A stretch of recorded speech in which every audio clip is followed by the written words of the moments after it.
from RFK. I got a seat from the 50-yard line.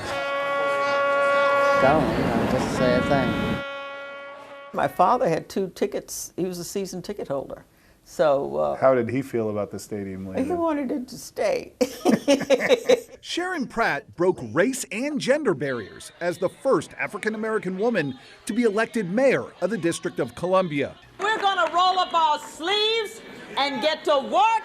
But she says that did not help her with then Washington Redskins owner Kent Cooke as he brokered a deal for the team's new football stadium in the early 1990s. So there was a race factor involved. A race factor and a gender factor. I'd say gender was even more of the factor. You didn't get it.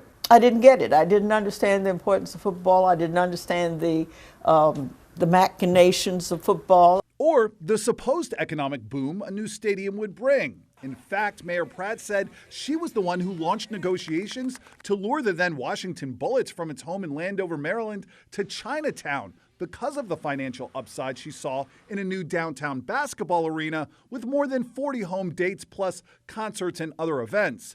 But when it came to a new football stadium with only 8 to 10 home games plus a few major concerts every year, Pratt says D.C. simply was not in an economic position to get that deal done.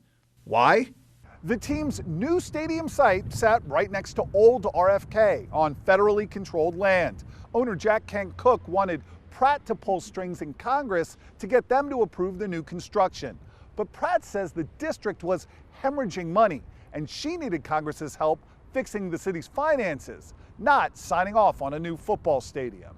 Judge me how you might, it would have been smart for me politically, but I didn't think I could afford to use those political relationships to advance this when we desperately needed those political relationships to advance really troubling issues for the city. Pratt was hounded daily by D.C. residents, reporters, and members of her own city council demanding a stadium deal. We cannot have a dynamic where we're negotiating against ourselves. When talks finally broke off, with Cooke leaving D.C. for Prince George's County and the now maligned FedEx Field, it was Mayor Pratt publicly left holding the bag. Why do you think you became the villain in all this? Well, I think he made me the villain. I mean, he wasn't being Kent Cooke. Was he going to say, I don't have the political relationships to get Congress on board? I'm going to blame it on that little colored girl. That's what he did. He basically did that. He basically said she's sort of new to this. She doesn't understand. Doesn't understand football. She doesn't understand the importance of it. And so it was very easy, really very easy to do in 1990-something. Today, Mayor Pratt is the founding director of UDC's Institute for Politics, Policy, and History. Its mission is to rediscover the history of the district through an examination of the past. Pratt says DC's present is much different and more profitable than the city she once ran, which led to a surprising revelation about where the former mayor thinks the Washington Commanders' new stadium should be. I think it ought to be in Washington, D.C., I really do. If at all possible, we are the ones with the cachet. You know, we are the ones that make it exciting. It's a lot more meaningful to have it in Washington, D.C. But it's got to be at the right price.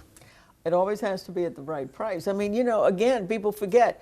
A lot of people do a lot of stuff that looks so slick and so wonderful, and it makes them politically so attractive at the taxpayer's expense.